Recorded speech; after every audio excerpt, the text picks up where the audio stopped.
हरिमुखे म्हणा पुण्याची गणना कोण करी। काय माई पटतंय ना हे तुला? आपलं कार्य आपला संसार हेच आपलं देवकार्य आहे असं समजून तू व्रत घेतलंय याच गोष्टीचं। त्या कार्याला तू समर्पित झाली आहे आणि त्यामुळेच तुला समाधान देखील लाभलंय, खरंय ना हे? पण काय होतंय माई की काही लोक मात्र असे असतात की स्वतःच्या पलीकडे काही बघूच शकत नाही, ते कोणाला जुमानतच नाही, कोणाचं भय नाही, कोणाचं भान नाही। जसा रावण, आता रावणाने स्वतःच्या पलीकडे कधी कोणाचा विचार केलाच नाही आणि त्यामुळेच तो त्याच्या स्वतःच्या नाशाला कारणीभूत ठरलाय। एखादा शूद्र राजा आपल्याला आव्हान देतो म्हणजे काय, त्याला हीच भावना अस्वस्थ करू लागलेली आहे आणि म्हणूनच त्यांनी कठोर निर्णय घ्यायचं ठरवलंय। आता काय केलंय त्याने बघूया।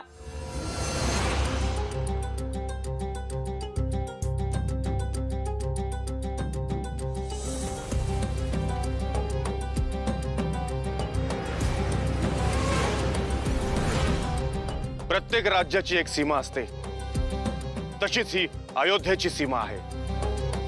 हे कुटुंब आहे आमचं। आमच्या घराकडे वाकड्या नजरेने पाहणाऱ्या माणसाचा अंत आमच्याच हातून होईल। जा जाऊन सांग तुझ्या रावणाला।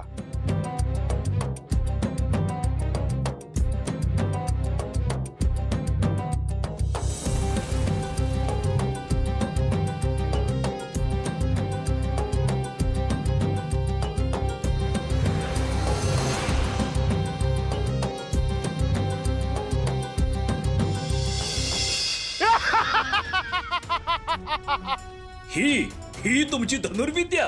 असे रक्षण करणार आहात तुम्ही दगरीचे? याचं उत्तर तुला तुझ्या स्वामींकडे जाऊनच मिळेल। परंतु तुझ्या लंका नगरीमध्ये तुला प्रवेश तरी कसा मिळणार? महाराजांच्या या एका बाणाने तुझ्या लंका नगरीचे द्वार बंद झाले आहे। नाही, आणि आता रावण सुद्धा या लंका नगरीमधून बाहेर पडू शकणार नाही। नाही नाही, हे शक्य नाही। जा, स्वतःच जाऊन बघ।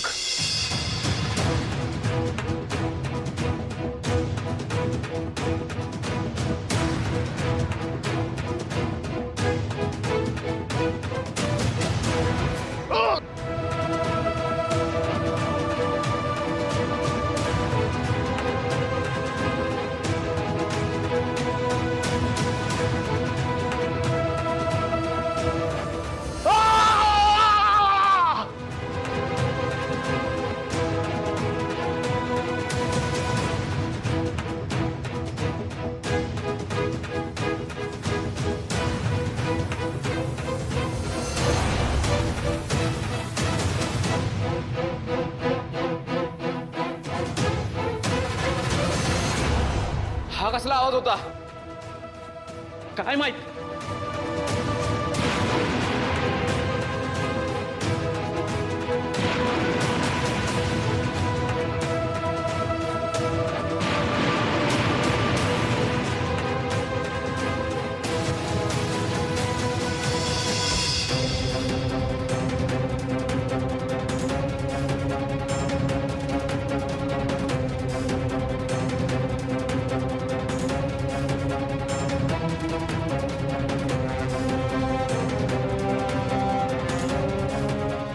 हा दरवाजा उघडत का नाहीये?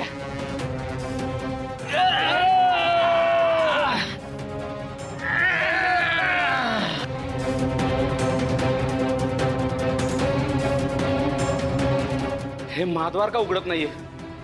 कदाचित कोणीतरी चाल केली असेल। मी अजून फौज बोलवतो।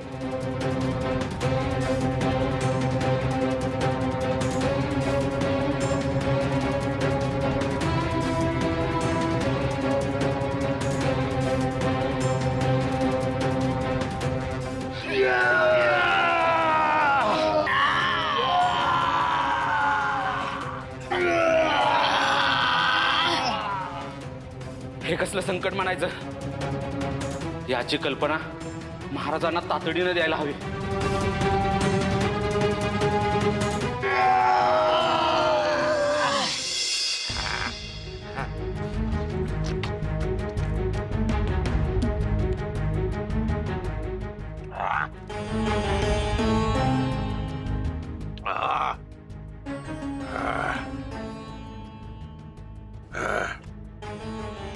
या सृष्टीतील ही मिष्टान्न कधीही संपू नये. या सृष्टीमधील शेवटचा अन्नाचा घास आमच्याच मुखात पडावा.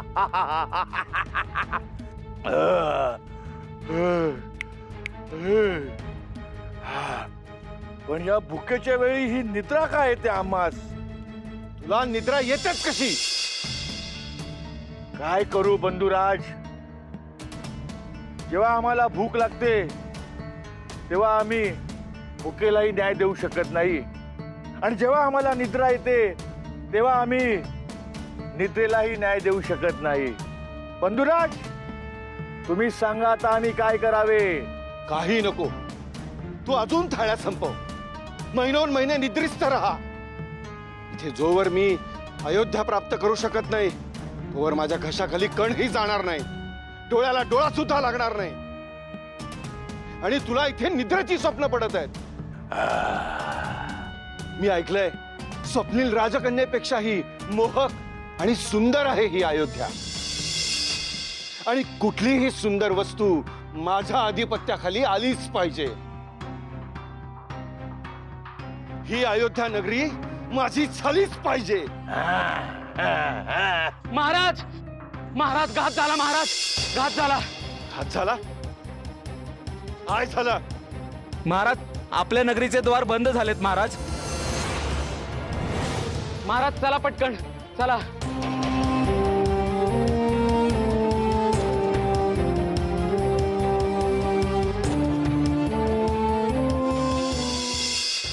हे बघा महाराज,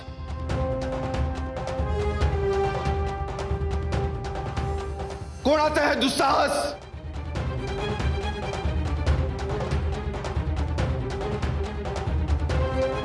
त्यास ज्ञात नाही या लंकाधीश रावणाच्या सीमेवर असे दुस्साहस करणाऱ्यास जिवंत ठेवल्या जाणार नाही.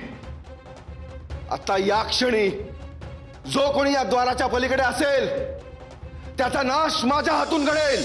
महाराज, महाराज, मी आपला सेवक. महाराज, दया करा.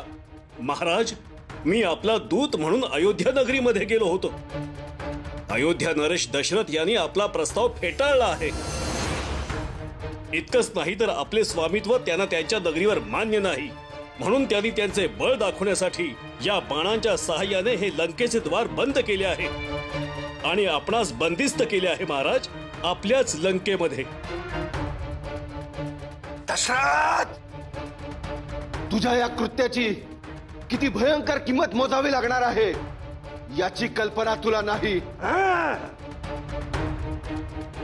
आपले सारे सैन्य घेऊन आत्ताच्या आत्ता अयोध्येवर आक्रमण करा. नाही, अविवेकाने घेतलेला कुठलाही निर्णय आपल्यासाठी घातक ठरू शकतो. लक्षात ठेव. मग त्या दशरथाने जे काही केले ते आपण निमूटपणे सहन करायचं. लंकेश, परंतु आपल्याला समजून घेणे गरजेचे आहे की दशरथ हा सामान्य राजा नाहीये, आणि तसे आपण समजलो तीच आपली मोठी चूक झाली, आणि त्याचा हा पलटवार करणं आपल्यासाठी अनपेक्षितच आहे. नक्कीच नक्कीच त्या दशरथाकडे या देवतांचे वरदान असेल, तेव्हाच त्याने असे हे धाडस केले. या देवतांच्या वरदानाचे मला काही सांगू नकोस. मी देखील भगवान शिव यांचं वरदान लाभलेला एकमेव असुर आहे. माझे सामर्थ्य त्यास दाखवलेच पाहिजे. लंकेश, तुला कळत कसे नाही? हे वरदान तुर्तास उपयोगी नाही. तेव्हा तुला पुन्हा तप करून साधना करून ब्रह्मदेवाला प्रसन्न करावे लागेल. त्यांच्याकडून तुला वरदान प्राप्त करावं लागेल, आणि मगच त्याच्यावर कूच करणं योग्य ठरेल.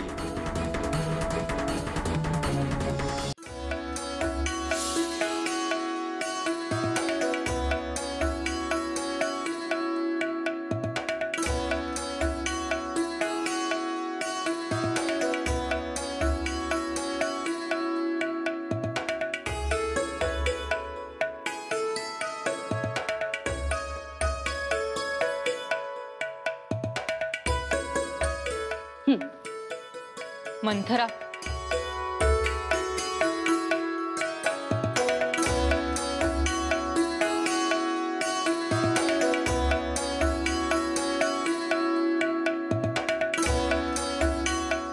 श्री विष्णू आराधनेनिमित्त हा विशेष प्रसाद आहे बरं का.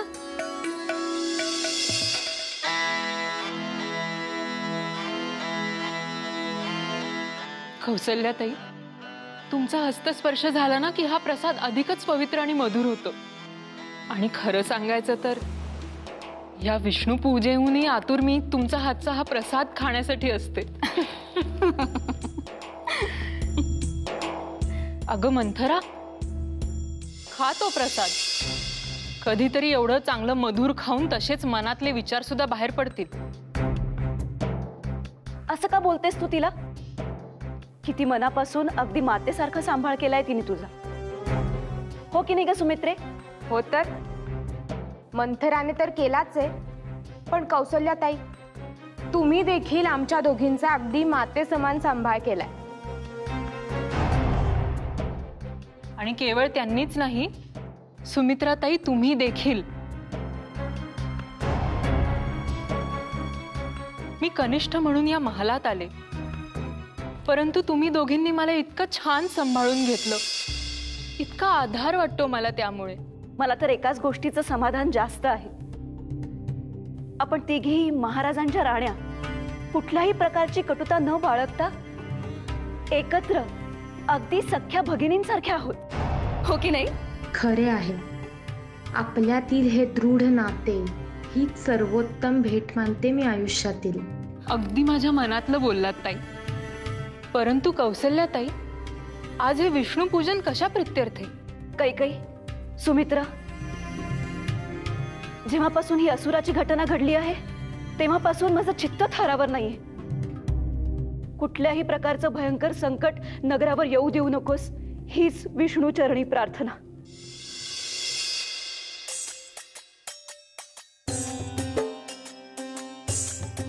महाराणी कौशल्या, पाहिलं का आज आपल्याकडे कोण आलाय ते? वर्षिणी. अंगदेश नृपती रोमपद आणि राणी वर्षिणी यांचे आगमन झालेले आहे. या.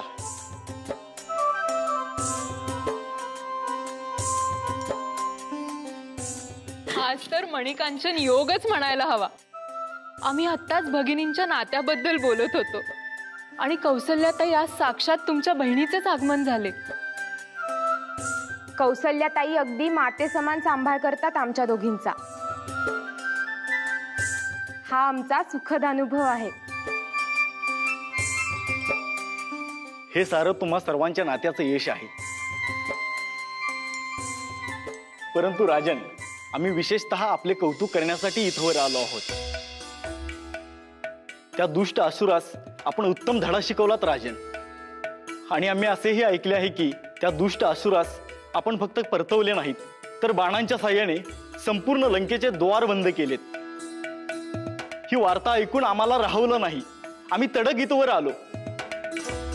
हो तर त्या लंकासुराला तुम्ही चांगलीच शिकवण दिली.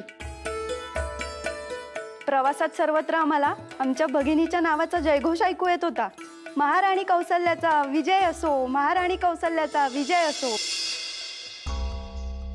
नक्की कोणाच्या नावाचा जयघोष चालू होता ते नीट ऐकायचं होतं महाराणी वर्षिणी. त्या समयी महाराजांबरोबर महाराणी कौसल्या नाही, माझी कैकेयी होती.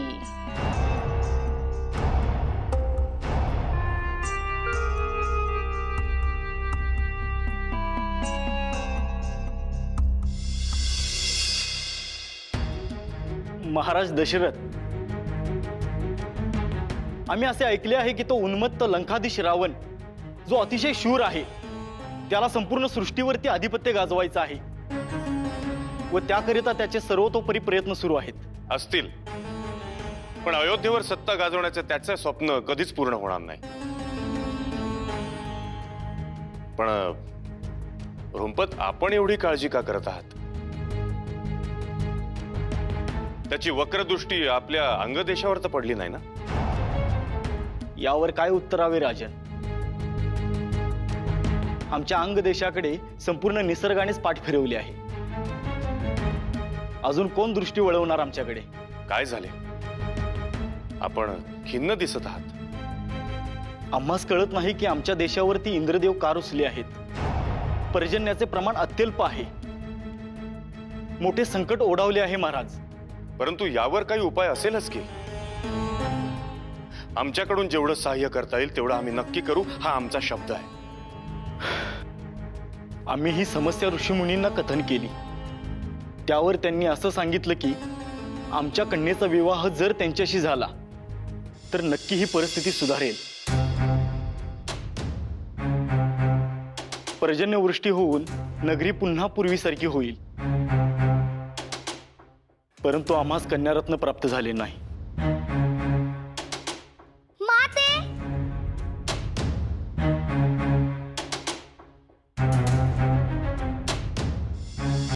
शांता, ये इकडे.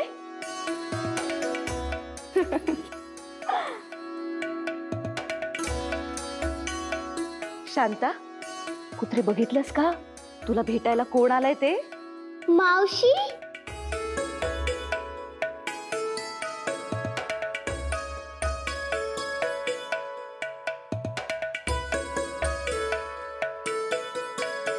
पुत्री शांता, तुला भेटायला मी किती आतुर झाले होते.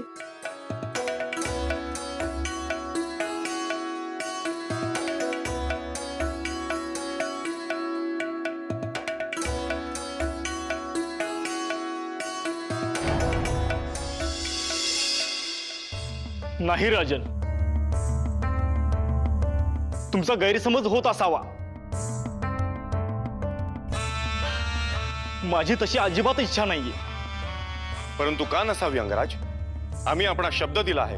आमच्याकडून जेवढं सहकार्य होईल तेवढं आम्ही नक्की करू. आणि त्यांचं जर कल्याण होत असेल तर यात शंका काय यावी? माझा निर्णय झालाय. पुत्रे शांता, इकडे बाळा.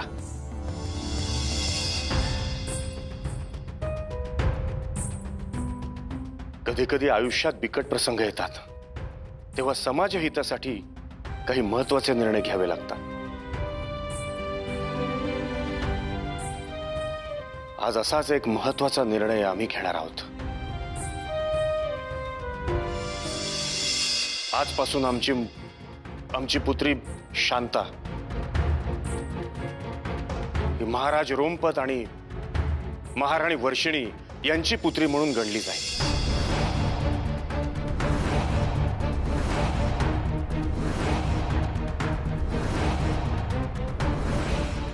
आमची पुत्री आम्ही अंगराजांना दत्तक म्हणून देत आहोत.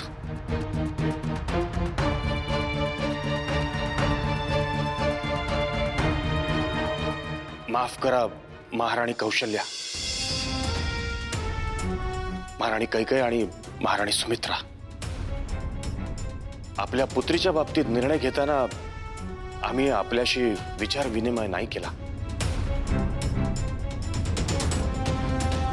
कारण रघुकुलाचं हित हेच अंतिम हित आहे.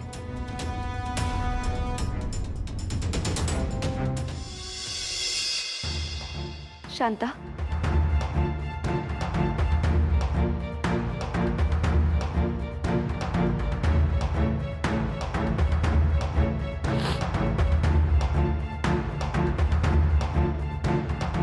महाराज, माफी कसली मागता? खरे आहे तुमचे म्हणणे. आम्ही माता जरी असलो तरी अयोध्येच्या महाराणी आहोत. आम्ही रघुकुळाचा मान राखणे, तुमची पत्नी म्हणून तुमचे वचन पाळणे हे आमचे कर्तव्य आहे. आणि आम्हाला खात्री आहे की वर्षिणी आणि महाराजा रोमपत आमच्या पुत्रीची आमच्यापेक्षा जास्त काळजी घेतील.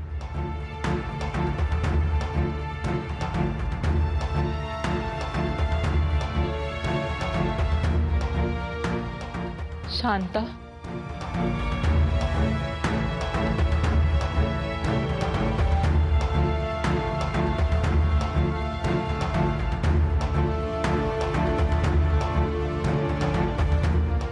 पुत्री,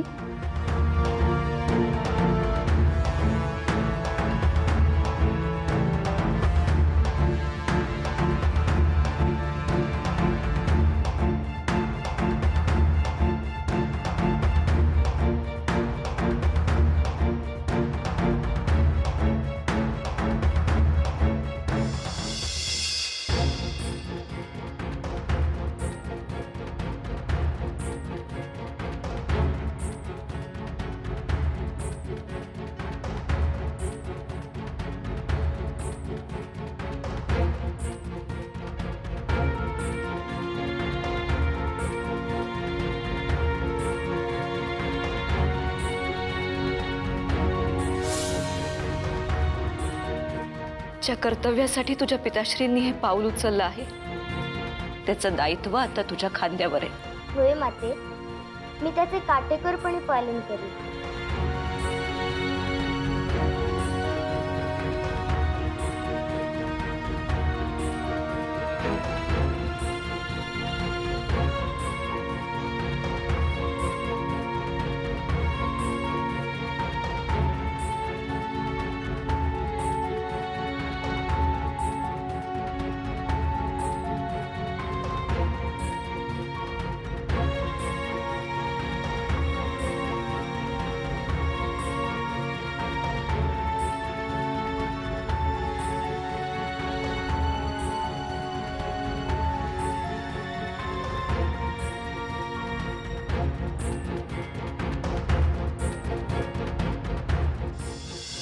मंडळी, अहो रावण म्हणजे काय साधा सुद्धा दैत्य होता का? तो एक ऋषी आणि राक्षसिणीचा पुत्र होता. महाज्ञानी होता रावण. अगाध असं दशग्रंथांचं आणि समस्त वेदांचं ज्ञान त्यांनी प्राप्त केलेलं होतं. तो महादेवांचा परम भक्त होता. अत्यंत बलवान आहे, युद्ध निपुण आहे. एक आदर्श राजा म्हणून जेवढे गुण असायला हवे ते सर्व गुण त्याच्यामध्ये होते. ही सगळ्यात मोठी अडचण आहे की त्याला मर्यादांची मात्र जाणीव नव्हती. आणि स्वाभाविक आहे की अहंकारामुळे तो उन्मत्त झालेला आहे. आणि म्हणूनच रावणाला काय झालं की असाध्य ते देखील साध्य करून घ्यायचं होतं. असाध्य असलेल्या गोष्टी देखील मिळवण्यामध्ये तो यशस्वी होईल का? बघूया आपल्या पुढच्या भागामध्ये. तोपर्यंत उतू नको, मातू नको, घेतला वसा टाकू नको.